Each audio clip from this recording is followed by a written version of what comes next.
Hey, what's up, guys? How you doing? Some Google Stadia news here.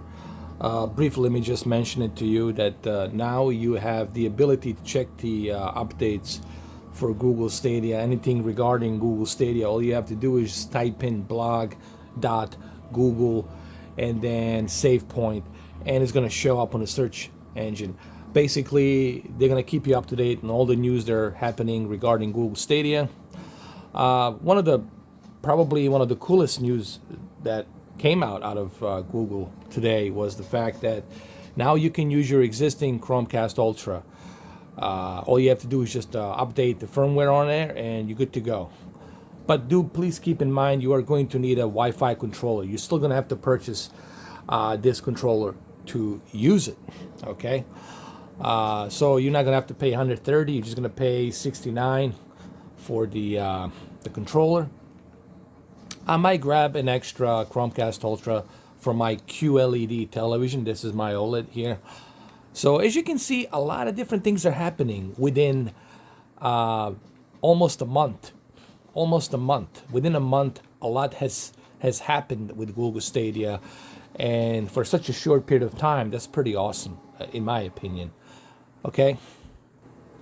Also in the news, Google has acquired a new gaming developer studio called Typhoon, and it's joining the Stadia Games and Entertainment. So that's Tequila Works, and this one, there's two studios so far they got working on it. And there's a new exclusive game for Google Stadia called Journey to the Savage Planet. It's kind of like Borderlands, but just like a more open sandbox type of a game that's coming out. And on top of that, obviously, as you all know, you can now have the achievements implemented on your Google Stadia. You can see what you have achieved. You can check and see. You can click on your profile, and there you go. You can look at your achievements. Right here, you can see my achievements. There they are. You just click on your profile, and boom, there it is. You got skills. Welcome to the Crimson. This is from recent Borderlands achievements. You can see it right here.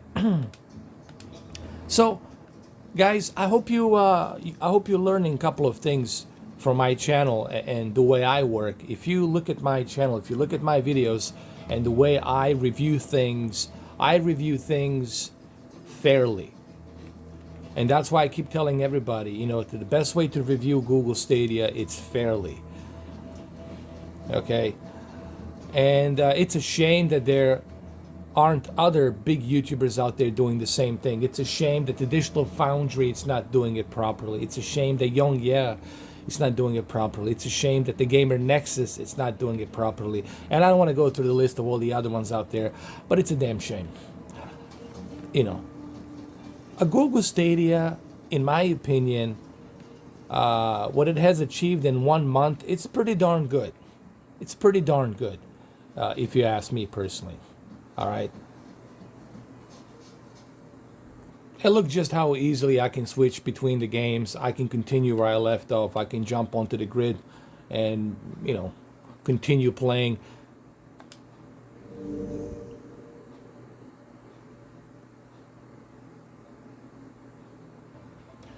And remember how I was talking about previously on my videos why we all need to give Google Stadia a chance, and that's exactly what I meant. Okay, and I'm glad that I have purchased the Google Stadia, and I'm glad that I have changed my mind in the beginning, because everything I said is starting to develop in fruition. It's starting to be more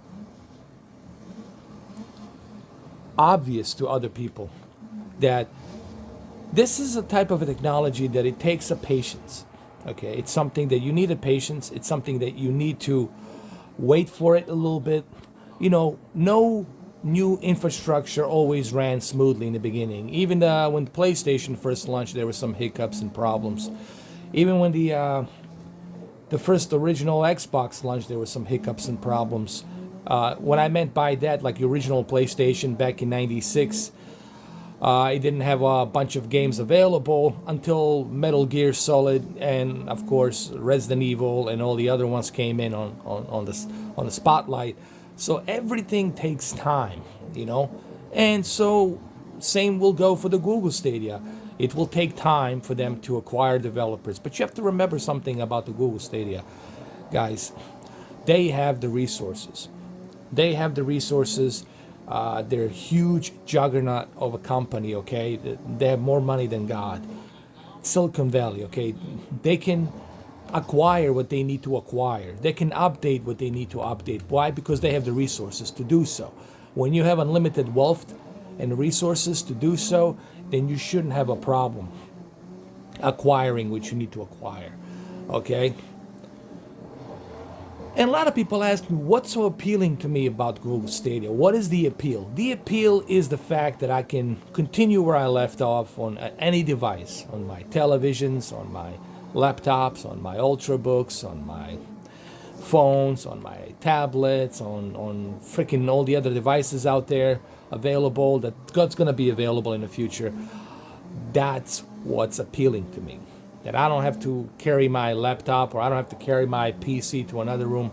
I don't have to buy two different consoles or carry my console to another room. I love the fact that everything is convenient. Everything is there for me, and I don't have to worry about it. Okay? Convenience. And now, for those of you who already have your existing Chromecast Ultra, or if you have an extra one laying around, guess what? You can use that extra Chromecast Ultra to play Google Stadia on that other TV that you have in your bedroom or whatever. Okay? And this idea to be easily exiting out and clicking on, exiting out and clicking on onto another game, it's so easy and fast and fluid. You know, that's something that you really can do on your PC. You can do that on your console. It takes time. It requires updates. It requires this. It requires that. There's always some sort of updates, requirements of you that you need to go through before you can start playing the game. Here, everything's done for you. All the heavy lifting is done in a Google Stadia data center.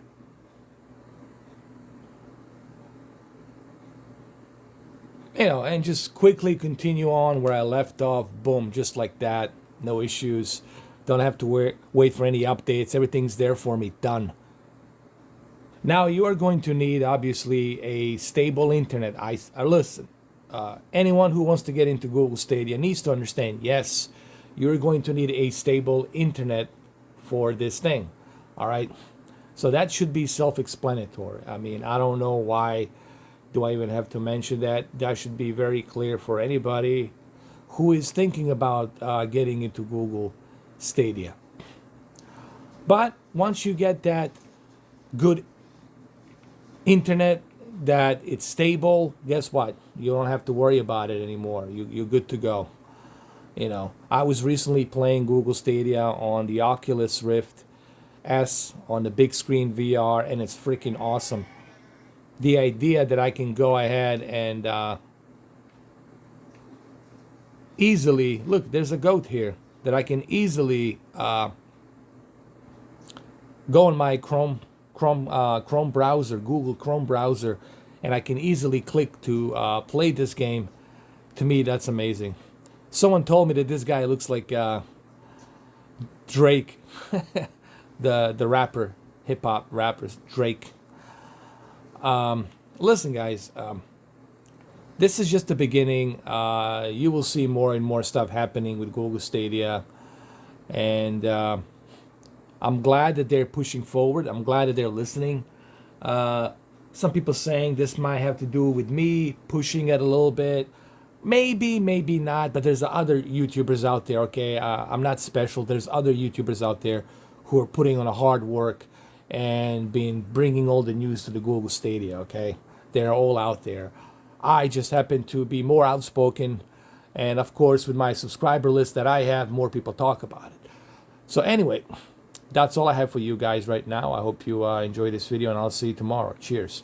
All right.